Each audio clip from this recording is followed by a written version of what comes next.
ಜ್ಞಾನಿಯಾಗಿ ಬಂದು ನನ್ನಲ್ಲಿದ್ದು ಈ ಕಾರ್ಯವನ್ನ ಸೇವೆಯನ್ನು ಮಾಡಿಸ್ತಾನೆ, ಅವನಲ್ಲಿದ್ದು ತೆಗೆದುಕೊಳ್ತಾನೆ.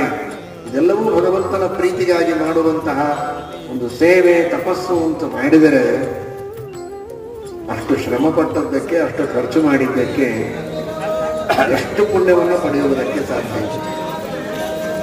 ದೇವ ದ್ವಿಜ ಗುರು ಪ್ರಾಜ್ಞ ಪೂಜನಂ ಶೌಚಂ ಆರ್ಜವಂ. ಆ ಶೌಚ ಆಚಾರಗಳು ಇದು ಒಂದು ತಪಸ್ಸು, ಪರಮಾತ್ಮನ ಪ್ರೀತಿಗಾಗಿ ಮಾಡುವುದು ಅಂತ ತಿಳಿದುಕೊಂಡ್ರೆ ಅದರಿಂದಲೂ ಭಗವಂತನ ಪ್ರೀತಿ ಆಗ್ತದೆ, ಅನುಗ್ರಹವಾಗ್ತದೆ.